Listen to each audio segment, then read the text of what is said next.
Numaligarh শোধানাগাৰ ট্ৰেংকাৰ truck চালক সন্থাৰ বিৰুদ্ধে অভিযোগ সংস্থাটোৰ বিৰুদ্ধে উঠিছে বৃহৎ বিত্তীয় কেলেংকাৰীৰ গুৰুতৰ অভিযোগ সন্থাৰ সভাপতি ঋষেশ্বৰ সিংহ সম্পাদক হাইদুৰ আলী টাৰ্গেটত 4 কোটি টকাৰো অধিক ধন আত্মসাতৰ গুৰুতৰ অভিযোগ দুয়োৰে বিৰুদ্ধে আৰু একাংশ সদস্য তথা চালকৰ বিস্ফোৰক অভিযোগ পৰিচয় পত্ৰ লটাৰী খেলৰ নামতো ধন আত্মসাতৰ অভিযোগ সন্থাটোৰ সাধাৰণ সভাত এই বিষয়ক লৈ এক উত্তপ্ত পৰিস্থিতিৰ সৃষ্টি হৈছে আয় ব্যয়ৰ পূৰ্ণাংগ হিচাপ বিচাৰি প্ৰশ্ন উত্থাপন কৰাত পৰিস্থিতি ক্ৰমাৎ উত্তেজনাপূৰ্ণ হৈ উঠিছে আৰু সমগ্ৰ বিষয়টোক লৈ আইনৰ কাষ চাপিবলৈ যুঁজা চলাইছে একাংশই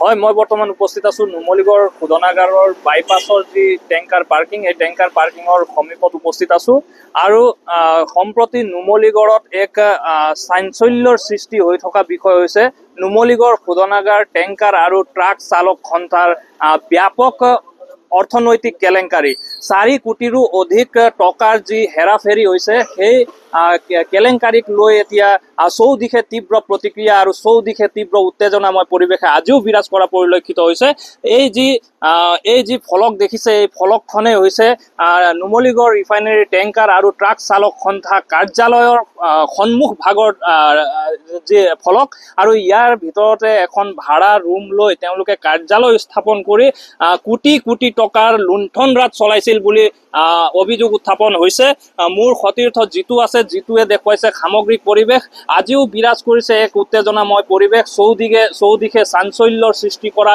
4 কোটিৰো অধিক যি টকা সেই টকাখিনি আত্মসাৎ কৰাৰ অভিযোগ উত্থাপন হৈছে সতীৰ্থই দেখুৱাব টেংকাৰ পাৰ্কিঙক কেনেদৰে টেংকাৰসমূহ আহে আৰু কেনেদৰে ইয়াতে পাৰ্কিং কৰা হয় এই পাৰ্কিঙতো প্ৰতিখন গাড়ীৰ বাবদ 30 টকাকৈ দৈনিক তোলা হয় আৰু তদুপৰি যি তেওঁলোকৰ যি টেংকাৰ ইউনিয়নৰ যি আই কাৰ্ড সেই পৰিচয় পত্ৰৰ ক্ষেত্ৰতো যি ধন তেওঁলোকে চালকসকলৰ পৰা লয় অথবা বিভিন্ন ধৰণৰ যি কেলেংকাৰী তাৰ মাজত আটাইতকৈ বৃহৎ কেলেংকাৰী বুলি ক'ব লাগিব এটা লটাৰী খেলৰ আয়োজন কৰা হৈছিল যিটো খেলত জিলা প্ৰশাসনৰ কোনো অনুমতি নাছিল তাৰ পিছতো তেওঁলোকে খেল আয়োজন কৰিছিল কিন্তু খেলৰ পিছত কোনো ধৰণৰ তথ্য সদৰি নকৰি কোনে পুৰস্কাৰ লাভ কৰিলে সেইখিনি তেওঁলোকে ৰাজহুৱা নকৰাৰ অভিযোগ উত্থাপন হৈছে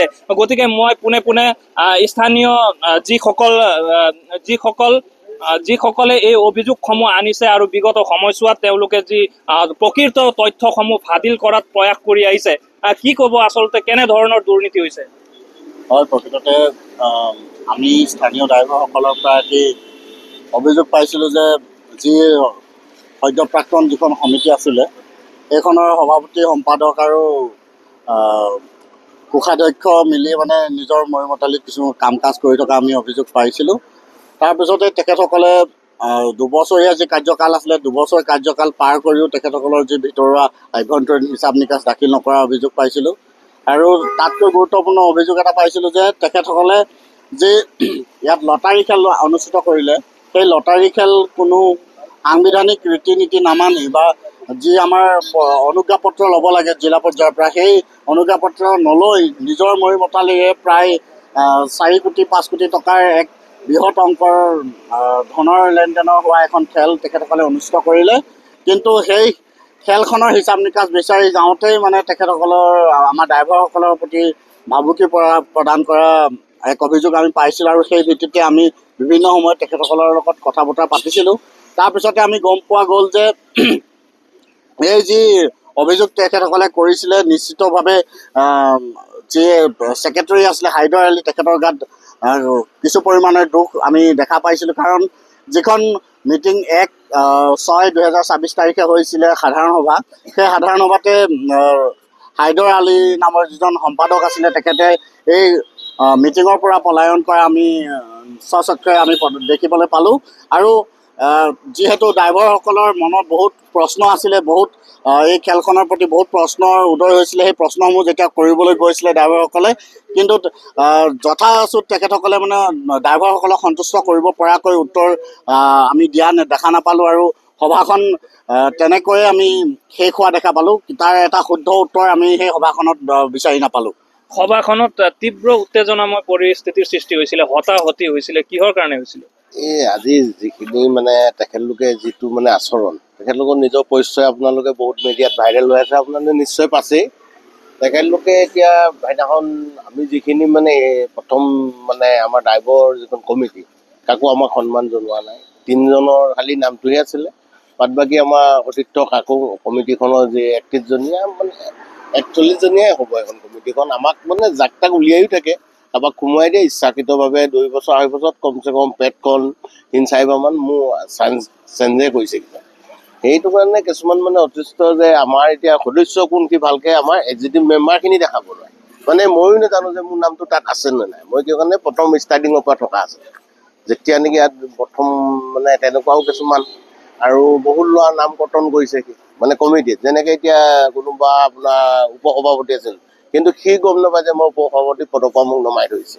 কিন্তু হিচাপ দাখিল কৰিব পাৰিল নে?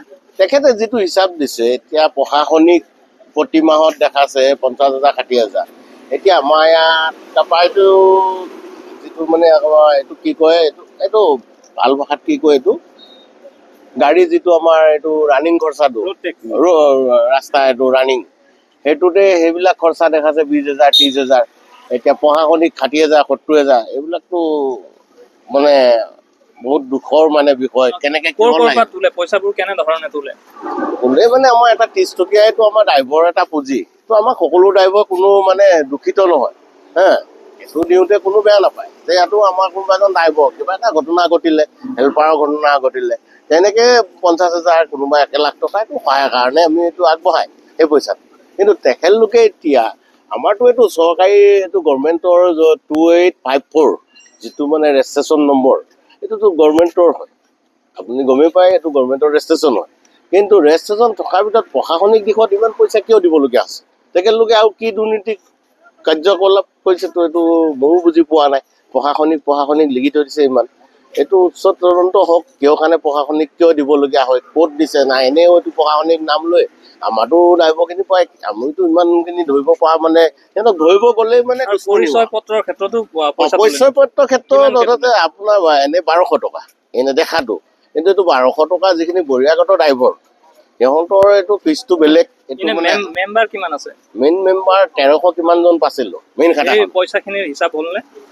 মানে এতিয়া পেণ্ডিঙো বহুতখিনি আছে মই গম পোৱা, কিন্তু এতিয়া হিচাপ দিয়া নাই। 1300 কিমানজনৰ মই এদিন ফটো এটা মাৰিছিলোঁ, পাহৰি গ'লোঁ। এতিয়া ফটোটো মই বিচাৰি পোৱা নাই, কাৰোবাৰ মোবাইলত আছে। হয়, নিশ্চিতভাৱে। আৰু দাদা, যিহেতু লটাৰী খেলত ব্যাপক দুৰ্নীতি বুলি কৈছে, কি ধৰণৰ দুৰ্নীতি ইয়াত হৈছে লটাৰী খেলত? লটাৰী কোনো ধৰণৰ হিচাপে নকৰিলে আজিলৈকে। যেতিয়া হিচাপ বিচাৰিবলৈ আহে, কোনোবা আহিলেও আঁতৰি দিয়ে, কোনোবা নাথাকে, সভাপতি নাথাকে, প্ৰেচিডেণ্ট কোনো নাথাকে। কিমান কোটি বাজেট আছিলে, কেনেকুৱা আছিলে? কোটি টকা মানে 4-5 কোটি টকা খেল হ'ব এখন। 4 কোটি 44। কোনো ধৰণৰ হিচাপে নকৰিলে। কিমান টিকেট বিক্ৰী কৰিলে, কি কৰিলে। খেলখন হ'লনে? খেলখন হ'ল, দেখুৱাইছে। প্ৰাইজ দিয়া পেপাৰটো প্ৰাইজটো কাকো দিয়া দেখুৱাও নাই। প্ৰাইজ কাকো দিয়া দেখা হোৱা নাই। নাই, বাইক এখন আৰু প্ৰশাসনৰ অনুমতি লৈছিল নে? সেইটো ইমানখিনি আমাক নজনালে। আমাক ক'লা আপোনাৰ হেৰি কৰিছে। এতিয়া খেলখন খেলা যে আমি বেয়া পোৱা নাই। কমিটিৰ মানুহখিনিৰ লগত চবখিনি আলোচনা হ'ব লাগিছিলে, বা হৈছে যদিও নাজানো। আমিও আছিলোঁ কমিটিত, মোৰ কাৰ্ড নম্বৰ 105 নম্বৰ। আমিতো গমেই নাপালোঁ। আমি গ'লে মানে আমাক পাম্পলৈ বহি দি পঠিয়াইছিলে। মই যে আমাৰ এটা পাম্পত যদি 2খন গাড়ীত 10খনকৈ বহি দিবলৈ হয়, সেই পাম্পৰ বহিখিনি ক'ত বিকিব? মই তেতিয়া মানা কৰিলোঁ। মানা কৰাৰ পিছত মোক বেয়া পালে। বেয়া পোৱাৰ পিছত কৈছে বোলে, তুমি বোলে বেলেগ এটা কাৰণত তুমি বোলে এইটো কাম কৰি আছা। সেইটো কথা নহয়। খেলখন খেলা যে মই বেয়া পোৱা নাই, ভাল পাইছোঁ। হওক, আমাৰ ইউনিয়নটো ডাঙৰ হওক, গঠন হওক। তথাপিতো ৰুল মতে যোৱা নাই। তেখেতে আজিকালি ভয় কৰিছে হিচাপটো দিবলৈ। যদি সত্য থাকিলে পূৰা ক্লিয়াৰকৈ হিচাপটো দিয়ক। ইদিন সিদিন আজি 6 মাহ হৈ গ'ল। 6 মাহৰ ভিতৰতো এতিয়া সেইদিনা দেখিছে সেইখন কাজিয়া। তেনেকৈ হিচাপ নহয়।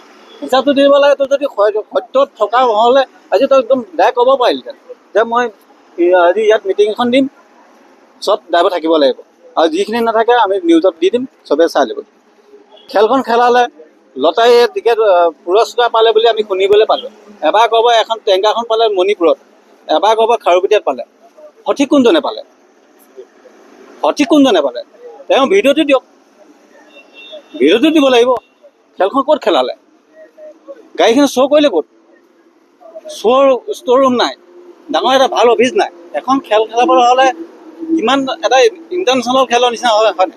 এতিয়া হাউলী খেলখন যেনেকুৱাকৈ পাতে তেনেকুৱাই হ'ব লাগিছিলে। 1 কোটি টকা যদি খেলখন হয় কেনেকুৱা হ'ব লাগিব খেলখন? ইয়াত শ্ব'ৰুম নাই, কোনো দুখন গাড়ী, এখন থাৰ এখন আনিলে আৰু এখন চুইফ্ট এখন আনিলে আৰু এখন স্কুটি এখন আনিলে, সেই দুখনতে সমাবদ্ধ কৰি খেলখন খেলাই দিলে। বা ঠিক আছে খেলালি, তো প্ৰাইজটো পাব লাগিছিলে, গোটেই সমূহীয়াকৈ আনি পেলাই গামোচা পিন্ধাই তেওঁক পুৰস্কাৰটো দিব লাগিছিলে। সেইটোৱে খেল আমি জনামতে।